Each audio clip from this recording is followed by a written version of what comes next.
How's it going? It's going well, man. How are you? Good. Yeah, really good. Full promo mode. Trying to, you spend 2.5 years making a record, and now you have the daunting task of trying to find some ears for it and have the world actually pay attention and give it a listen. Yeah. So your albums tend to like shift from album to album a lot of the time. Do you feel like that's happened again this time? Definitely, yeah. I mean, I feel like I've never made the same record twice. They're all at this point. It seems like the usual thing is to do something unusual. It's and I that might partly be just sort of like I get bored of doing the same thing and I want to try something new, but also just the shifting of the sands. I mean, this album was special in that it was made long distance. And Drew Brown, the producer, was in Chicago, and he was sort of sending my vocal and guitar takes around to players in LA and London and all over. So, um, it's the kind of manifestation that took that long because of the limitations. We just couldn't be in a room together, and so it's unique, and it definitely has his stamp on it. Sonically, um, Drew is a very uh, sort of like he's ruthless in allegiance to his gut. And if his gut is telling him something about a song, he follows that intuition, you know, to the nth degree. So at any given time, he might throw out everything that we've done on a song and start over because he heard some sound that he thought was the new direction or something like that, and base the whole song around that one thing or whatever. And so working with him, I sort of was along for the ride, and it's great because this record has what I love in most of my favorite records, which is that thing where it feels like it's modern and yet feels like it could have been made 20 years ago, and you know you wouldn't know the difference. So I think that's a special quality, and I'm I'm very very proud of it. I think it's my best work that I've ever had done. Doesn't everybody say that about any album? They do, yeah, yeah. I mean, that's part of it. I mean, and God, can you imagine if you didn't? Can you imagine how it would feel to be like, yeah, this one's not bad. It's not nearly as good as the one three records ago. I mean, that's sort of, I guess that's par for the course. I mean, if you didn't have that kind of enthusiasm or excitement about the new stuff, how could you possibly go through all the bullshit in this industry of trying to make it work? Yeah. And speaking of making it work, like you mentioned that this was done almost entirely remotely, which we all know is challenging and is not the way that artists like to work. Did you find any positives in that process? I think when you're recording and producing, one of your best tools, your best assets is perspective. And when you're working in a vacuum or when you're working in a small amount of time, you just don't have much perspective. So, there was a lot about this process that was extremely painful and how long it took and how frustrating that was. But one of the benefits definitely was that we were constantly given the gift of perspective to, something that 2 weeks ago we thought was incredible. Now we look back, we're like, actually, no, that's not the thing. Sometimes Drew would send me something, and I'd take a listen, and I'd be like, oh God, this is not what I had in mind. I'm not sure about this. And he would say, listen to it like 20 times over the next 48 hours, and then let me know what you think. So I listened to it over and over again over the next couple of days, and then I'd call him back, and I'd be like, you're a fucking genius. This is the best thing ever. And and that was, I think that's something that, this record required to make this record required the luxury of happenstance. And that it unrolled in the way that it did. A lot, many of the songs on this record uh had not been written when I started making this record. So So what was the catalyst song? What was the moment where you thought, okay, this is the beginning of the next album? Well, Drew and I got together in Seattle in late 2019, and we spent one day together in the studio at London Bridge, and it was great. We started working on a song that it became "Wish I Was Here," which is the second last song on the record. And at that point, I had a handful of other songs, but that one seemed like, we were thinking about maybe actually just recording that and putting it out as a single, not even to do with a record. And then the following spring, of course, everything turned to shit. And so we had planned on getting together again, throughout 2020 and continuing to work. But basically, rather than spending money on getting together in the studio, I spent that money on, upgrading my home rig and the microphones and stuff that I had, in my own studio, so I could just kind of work from here and work from the basement, which is what I did. Most of the vocals and acoustic guitar that you hear on the record were done in my basement, and same goes for a lot of the. There's a bunch of CS60, all the Yamaha synth all over the record that played in my basement.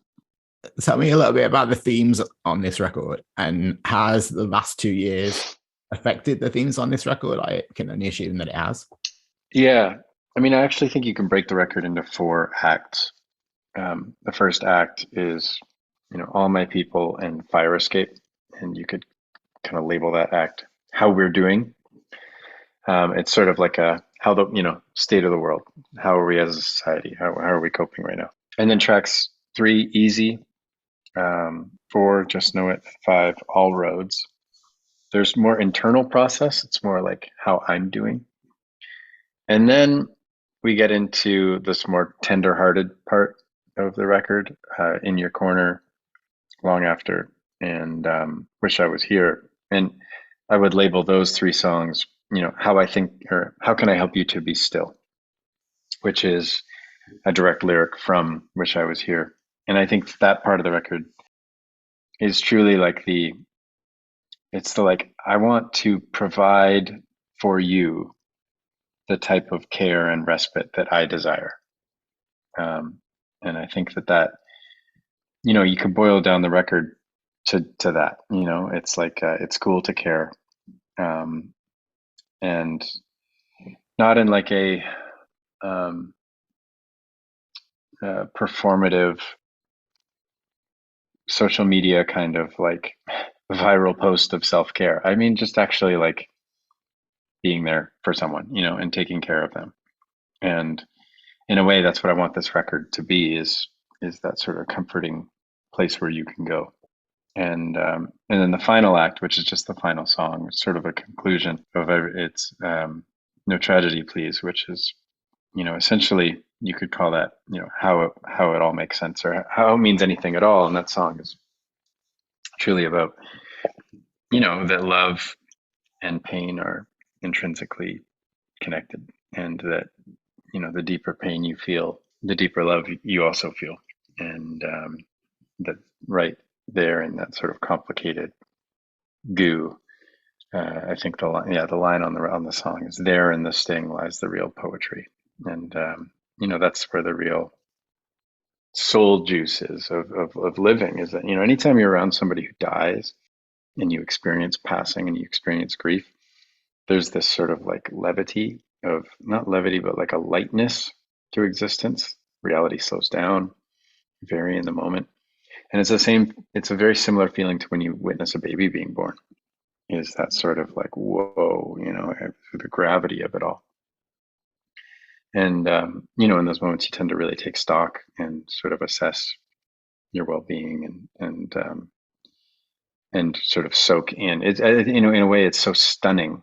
It stuns you, and you then become able to sort of, shut off your brain for a second and actually just witness and experience something. So I think that song, it might be the best song I've ever written, No Tragedy Please. It sums up something that I feel like I've been trying to say for my whole life. And when you wrote that song, did you know that was the last song on the album straight away, or? Pretty much. I wrote it. We were in the UK. I started writing that song in Bristol. Um, I think it was late 2019, maybe like October, November 2019. And I kind of was messing with the lyrics for a couple weeks, maybe even a couple months. And I remember I was with the band when I finished it, and we were in some rural town in Ontario. I can't remember what it was called. And we did 2 nights in this like little tiny kind of church thing. And so the second day we just went over there and started making music during the day. And I played it for them, and I remember this moment of reverence and sort of, I think Mike, my guitar player, was sort of like, oh, that's it. Here it is. Um, and I sent it to Drew, and immediately that was his first comment. He's like, I think we got a closing track. I mean, it feels like a closing track. It feels like a last song on the record. And I feel like if you go back throughout all of my records, the last song is always a kind of poignant piece to the record. And I love last songs. I mean, when I think about all my favorite records, I think about, what is the last song? What is the closing note? What is the sort of goodbye Yeah. message? I'm always interested in how much detail people put into the track list and the sequencing on an album, especially in this day of playlists and shuffle. Like it's nice to know that people still care about that and they want to take the listener on a journey of some kind.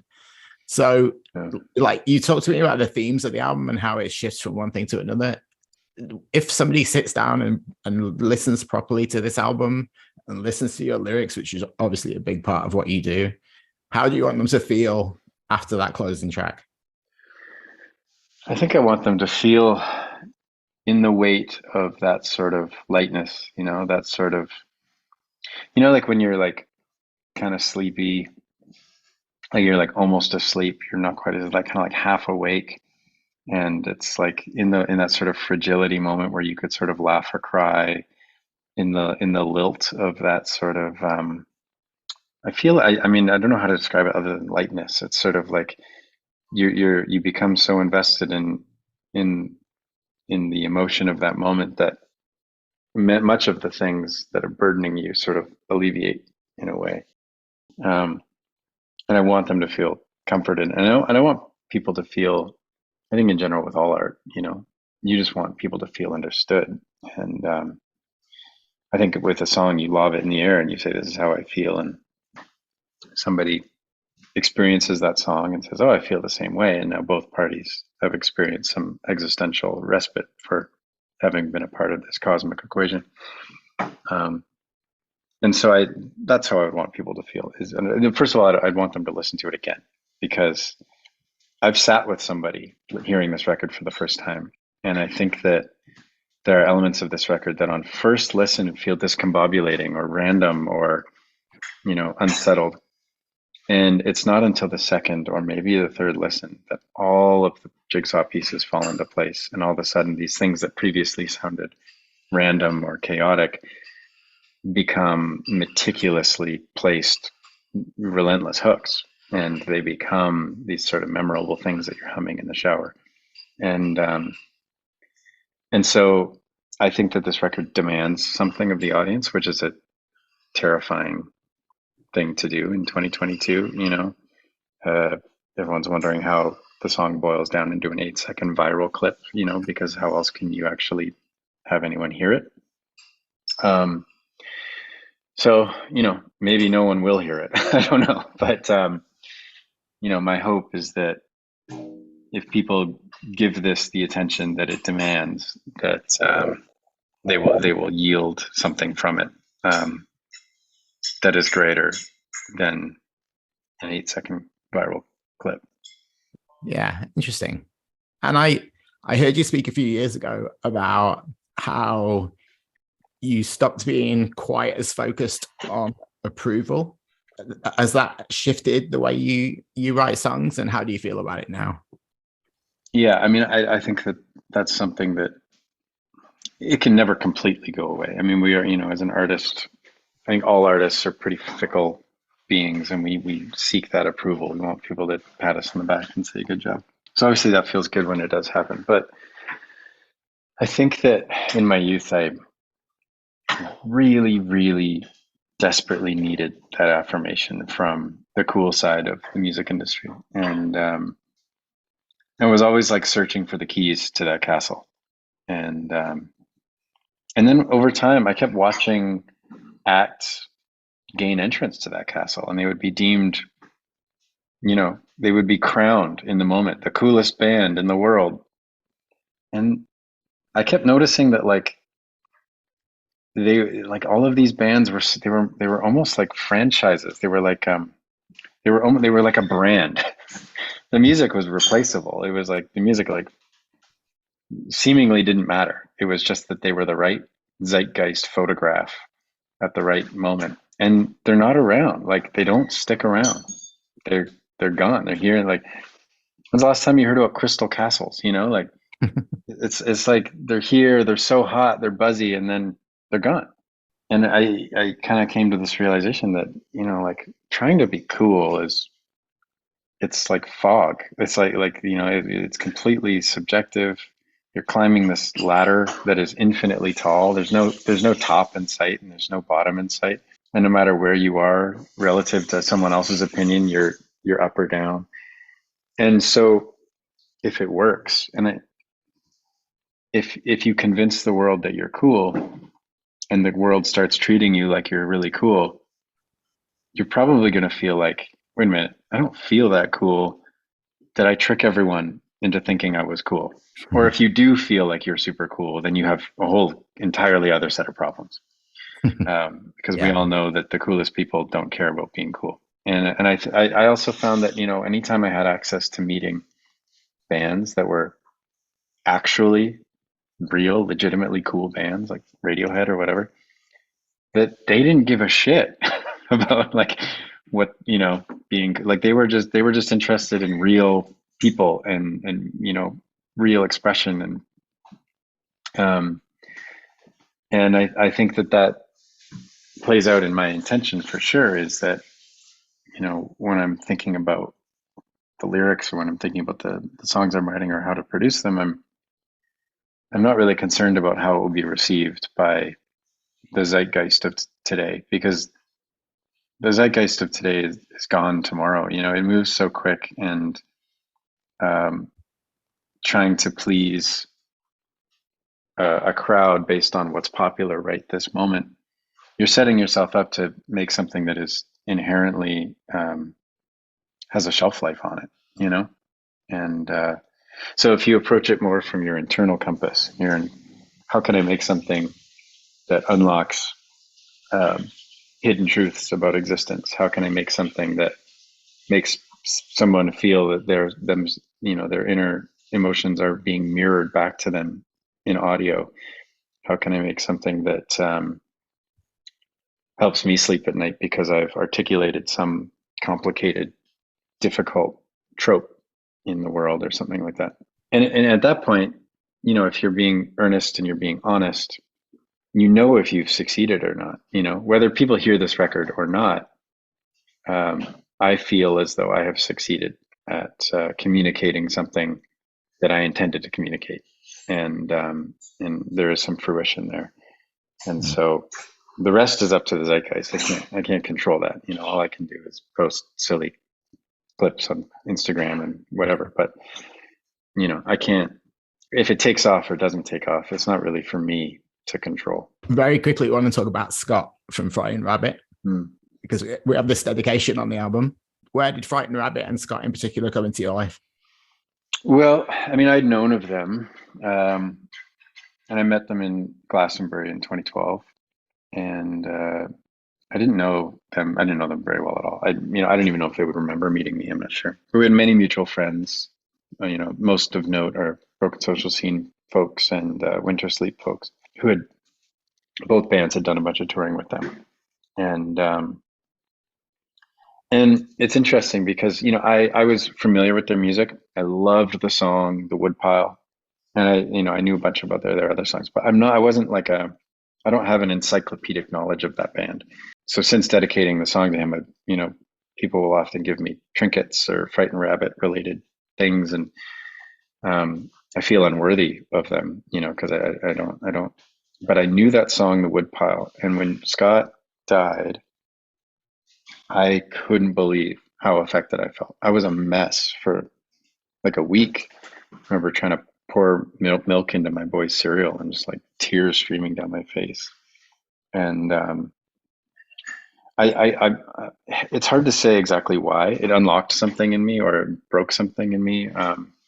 He was about my age. I considered him a peer of sorts. And Robin Williams had died shortly there before. And, this sort of like character flaw where this person can create so much joy for others and yet can't feel it themselves is, I think it is just so deeply sad. Yeah. The loneliness of that he was always communicating. You listen to Modern Leper or Floating in the Fourth, is communicating a lot of his loneliness. And that was the feeling in The Woodpile, come back to my corner, spent too long alone tonight.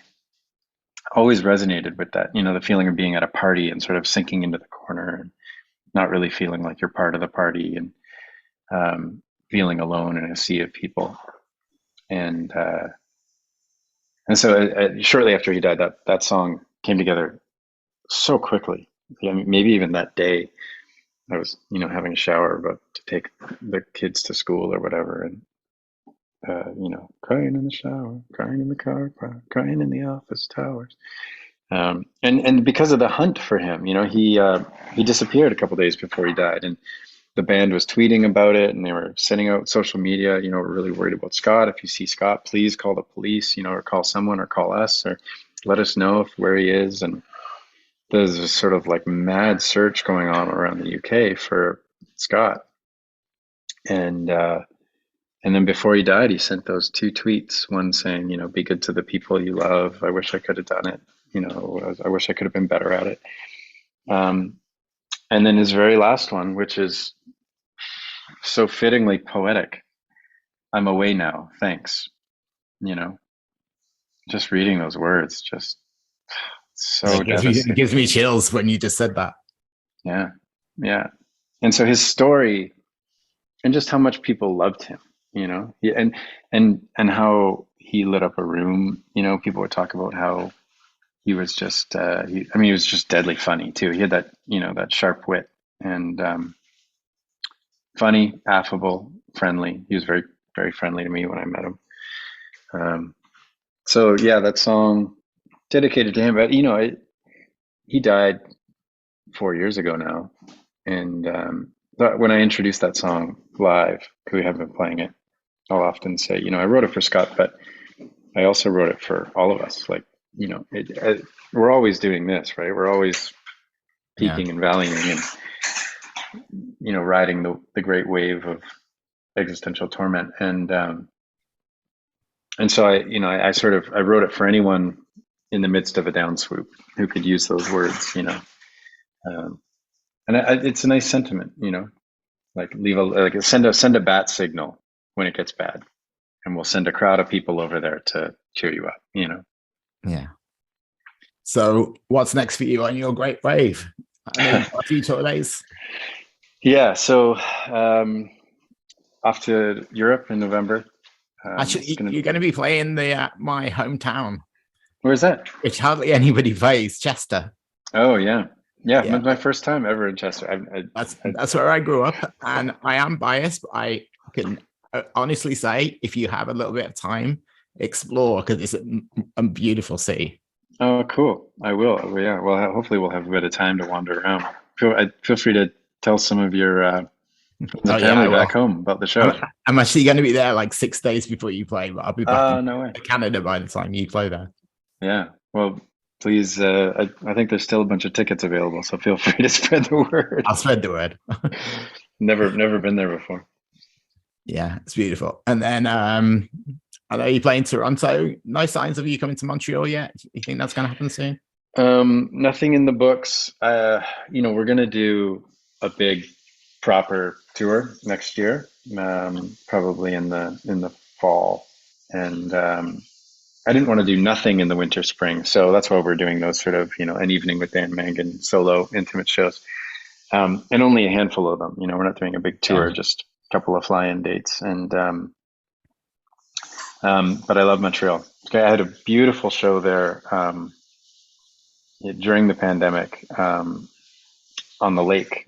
I played on this like floating barge, and then all of the people would go, and they were all sitting in little canoes and kayaks. It was really special, as the sun was setting. It was really nice. That's a nice way to social distance. Well, I think that was it. I think that this was like the perfect way to have an outdoor concert in a sort of unique setting. Yeah. Yeah. Great. Well, congratulations on having a new album, Being Somewhere, comes out October 28th. Yeah. Thank you. Thank you very much for spending some time chatting with me. It's been a pleasure. My pleasure. All the best.